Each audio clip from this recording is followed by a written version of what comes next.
are you? Let me get to this here. Hit the mute button. There we go. All right. So here we are, week 12 with back-to-back wins. Not only are they back-to-back wins, but the Browns also broke a streak of not winning any road games, which was beautiful. And the one thing that I've noticed, oh, well, first, let me apologize. I know I'm missing some games. All right. And it's not because the Browns lost those games, because I also didn't do the Falcons game. I had been sick. I had no voice. Apparently, that flu virus that's going around, it hit me. And I was running around here sounding like a 13-year-old boy going through puberty with a lot of phlegm in my throat. And I didn't want you all to hear that. It would have been horrible. So I wasn't able to do any reviews. But anyway, here I am. So, not going to go into revisionist history, but I do have to talk about what has had what has happened since Hugh Jackson had been fired. Now, they played 3 games since Hugh's been gone, and in all 3 games, if you haven't been paying attention, the Browns have shut down the penalties. All right, they have averaged 5 penalties per game for the past 3 games ever since Hugh left, when before they were averaging at least 10 at the start of the season. That's horrible. It costs you games. And Todd Haley actually said something about that before everything that happened with him. He was saying that normally a team is allowed to make at least about 5 or 6 mistakes. All right. He said the Browns averaged 28, and that was just in 1 game that cost them the game. So, what you had was an undisciplined team. They weren't crisp, they weren't sharp. It just seemed like that they were just out there to be out there. They were way too loose and way too sloppy. Since he was fired and they made Greg Williams the interim head coach, what you've noticed out of Cleveland is that suddenly now everyone is precise. Okay. The offense has rhythm. All right. They seem energized. It's going on 3 weeks now. Well, actually, a month since Hugh Jackson has been fired. 3 games, one by week, 1 month. And already you can see that this team resembles a professional football team. They don't look like the clown show that they had been for 2 and 1/4 of a year, football year that is, under Hugh Jackson.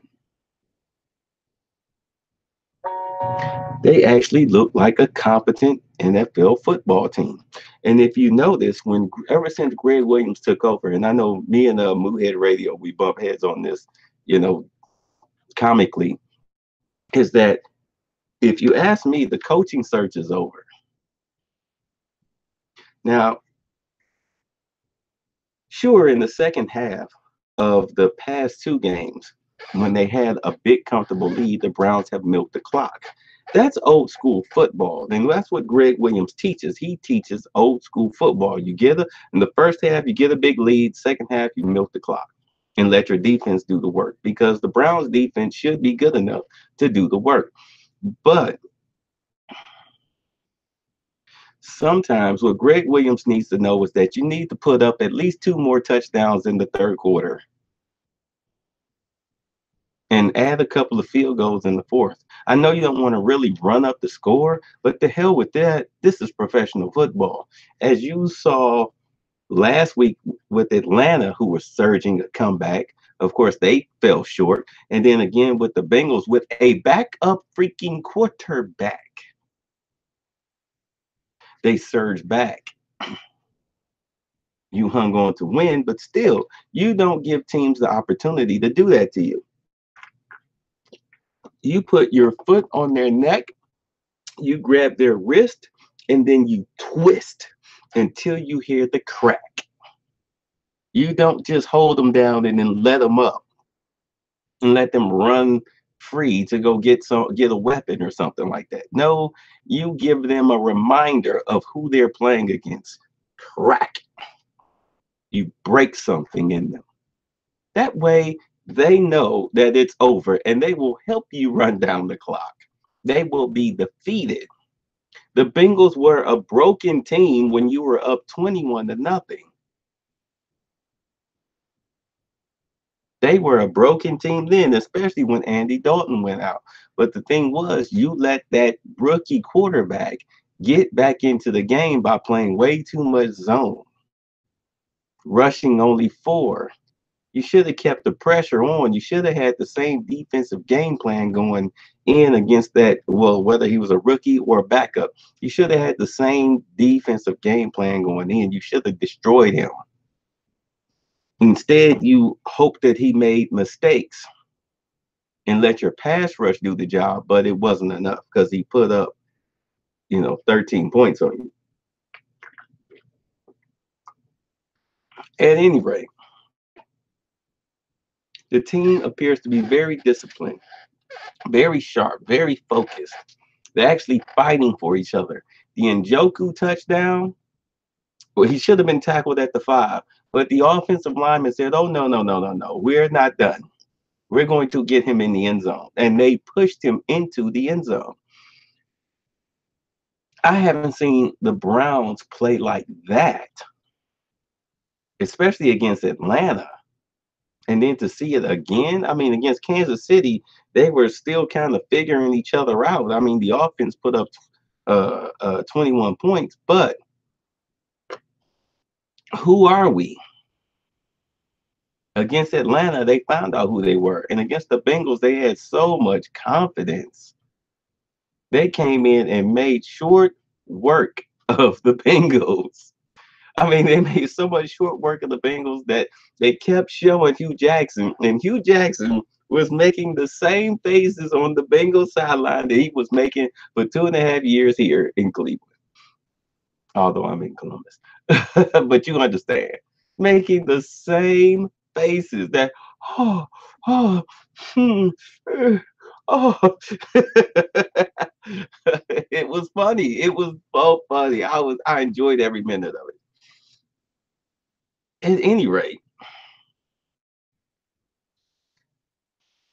I have to be honest, the Nick Chubb touchdown reception was not a touchdown, but the NFL gave it to us.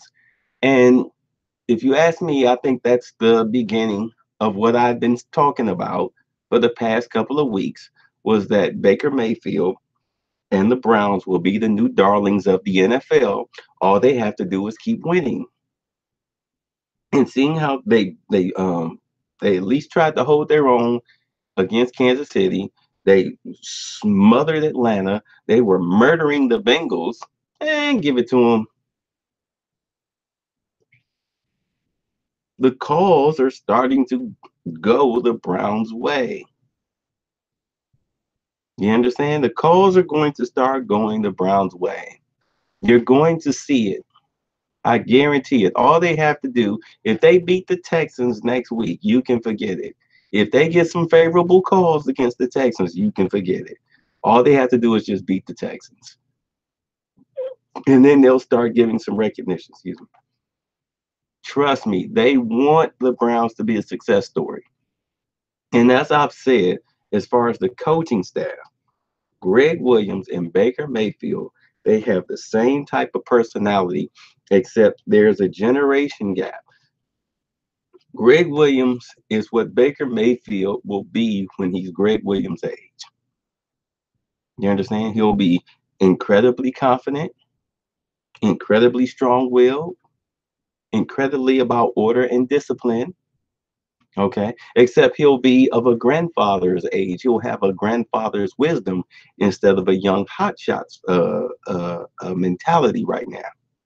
So they get along fine, swimmingly. You don't hear Baker Mayfield saying anything bad about Freddie Kitchens and Greg Williams. There's no second guessing. There's no, well, I think this, I think that. There's none of that. Speaking of which, I don't know if you guys saw this at the end of the game, But because they kept the camera so focused on Hugh Jackson, this is what they did. At the end of the game, they showed Hugh Jackson running up to come and try to shake Baker Mayfield's hand. And you could see that Baker Mayfield saw him out of his peripheral vision and was trying to get out of there, but he couldn't because he had all these reporters and cameras at his back. So Hugh Jackson was able to get to him. And when they shook hands, Baker Mayfield gave him the two hand shake, looked him with dead eyes, and said good luck or whatever, and then quickly snatched his hand away and turned around and walked away because fuck Hugh Jackson.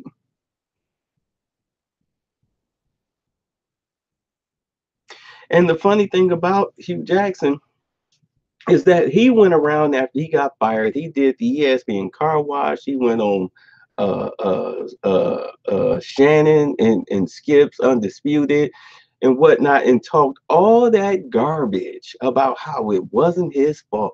It was everybody's fault but his as to why he didn't succeed in Cleveland. When last year, and matter of fact, the year before, I'm sitting here and saying, well, if you don't have an experienced quarterback, especially last year when you had a rookie quarterback in DeShone Kizer, what you're supposed to do as a coach, you're supposed to be a power running team with play action passes, short passes, quick passes, occasionally take shots deep. Instead, he's trying to air it out like he's got Peyton Manning in his 7th year and then getting mad at the quarterbacks for not being able to run his offense. They're just learning how to play in the NFL, you jackass. You dunce you.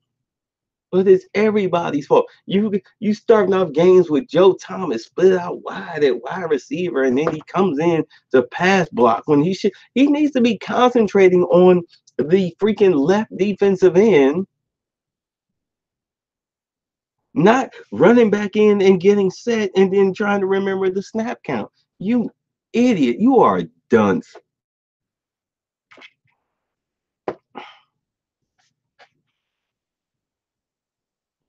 But personally, I think this is a good thing for Cleveland. He needed to get fired in the middle of the season, which happened.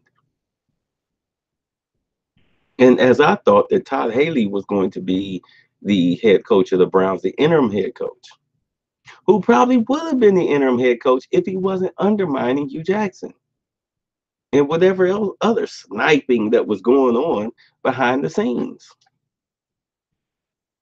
So both they went, and apparently everything worked out for the best because we got Greg Williams. Now I understand a lot of people don't like Greg Williams for what happened with Bountygate. Okay, and they're trying to hold Buffalo against him, but Buffalo didn't have any talent. Buffalo was a ragtag, garbage team. They were garbage. Are you kidding me? Buffalo was the equivalent of, let's see, who is they were the equivalent of the Jets.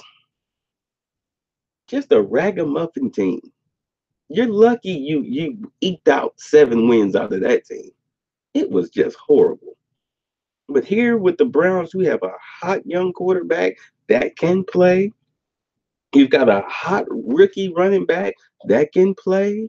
You've got Duke Johnson who can play. You've got an offensive line that can run block its ass off. Although they didn't do too good today, but that's because the Bengals' whole defensive game plan was predicated on stopping Nick Chubb.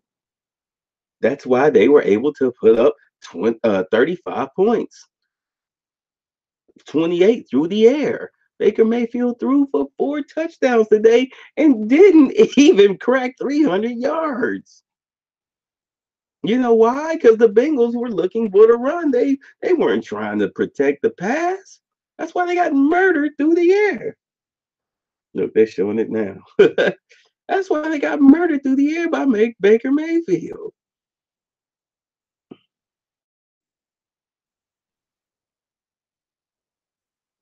Ridiculous. But I love it. I love the stupidity of Marvin and Hugh. I hope they stay in Cincinnati. I hope they do turn that team over to Hugh Jackson. Please do. I need to chalk up the easy too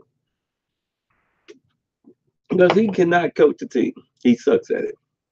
This much is apparent. You did all of that talking on all those talk shows, blaming everybody, throwing everybody in front of the bus, and then turned around and now the team is on a 2-game winning streak, and you sitting here looking stupid. They won more games in 3 weeks than you won in 2 years. Because you don't know how to coach professional football, winning professional football. Your team was sloppy under you because you're sloppy. They were raggedy up under you because you're raggedy. But you get a real coach up in there, a defensive coordinator coach, an old school defensive coordinator coach, and look at you. It's just like having Marty Schottenheimer. That's what it looks like. Remember when, I don't know if you guys remember this, but San Ritigliano, he was fired after 8 games. The Browns went 4-4 down the stretch. Okay, under Marty Schottenheimer. That was in '84. In '85, they were a power running team. They really didn't have anybody to throw to. That was Bernie Kosar's rookie year. In '86, they got Slaughter and Langhorne to complement Ozzie Newsome and Mack and Biner. And boom, the offense took off in '86. '86, '87, boom, the Browns were pretty much unstoppable. '86, '87, '88 was an injury plagued year. Of course, Marty got fired after the '88 season as the Browns limped into the playoffs at 8-7-1 and lost the wild card round to the Oilers uh, by the skin of the Oilers' teeth. And then, of course, in '89 was the Bud Carson year, in which the team started off hot and then they faded down the stretch and lost the AFC Championship game to the Broncos in Denver. But at any rate, Marty had them boys humming. Marty and Greg Williams are pretty much almost the same person as far as philosophy. So now it's just a matter of getting some wide receivers in Cleveland, at least one. You need one bona fide number one. So that way you can open up the passing attack. And then that way Jarvis Landry can start making some catches. Because how many catches did he have today? Jarvis Landry only had 3 catches for 30 yards. Because, he's the touted hotshot free agent signing. But the thing about it was he was supposed to be paired up with Josh Gordon. He was supposed to be the underneath guy while Josh Gordon stretched the field. Okay. And Higgins was supposed to play the slot. But since they got rid of Higgins and they wanted to make the most of Callaway, Callaway is now in the number 2 spot with Higgins in the slot.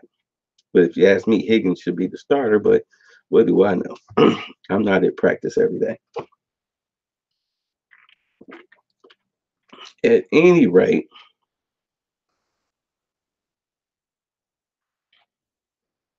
what you've seen the past 3 games is the Browns offense come out with a lot of energy. You saw the defense playing strong.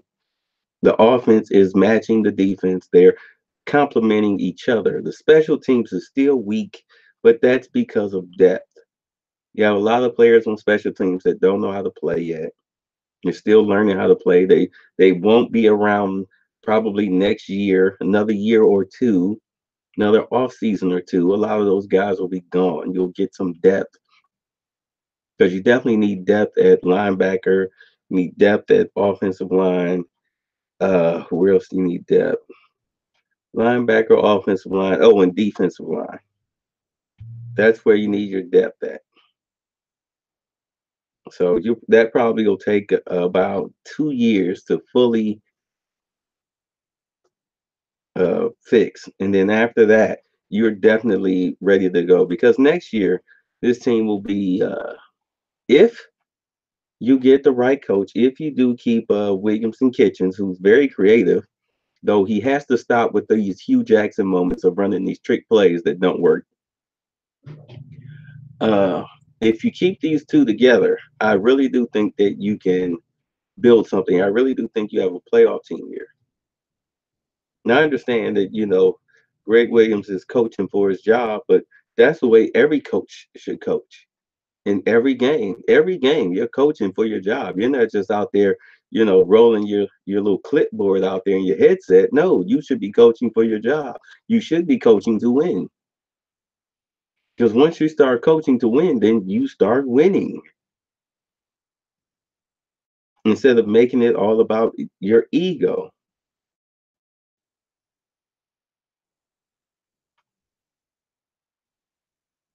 So, here we are. Here we are at 4-6-1 with a slim chance to make the playoffs as a wild card team. Very slim, like near the, a little bit below the middle of the pack. All these teams have to lose, and you just have to keep winning in order for you to make the playoffs as the Browns. Good luck with that. You talk about a roll of the dice, but at any rate, this team, its talent is being maximized to its fullest potential. You see that now. They're being put in the right spots. Mayfield's making the right throws 90% of the time. I mean, it's just a matter of the players making the catch. They're playing with a lot of heart and a lot of fire, and they seem to be playing for each other. Look how they all celebrate when they score. I mean, these are young guys who are winning in the NFL. They're learning how to win. They just have to learn how to close out games for real. Once you have a big lead, you've got to, especially the defense, you cannot let up. You can't just start breathing. You can't just make the tackle. Like Greg Williams said, he thought the tackling in the second half was sloppy. Like, what are you doing? Because they let up. The players let up.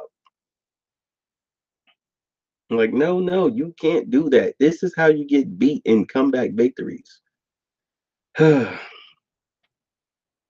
So at any rate, I can't wait to watch all of the talk shows in the morning, especially Undisputed. Uh Colin Cowherd is such a loser.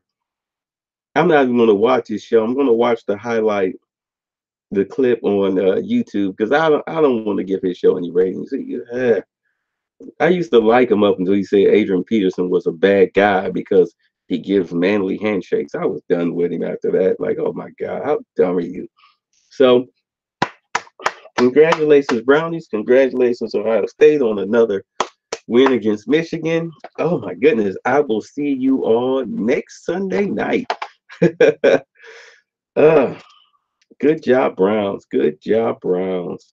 Good job, Browns.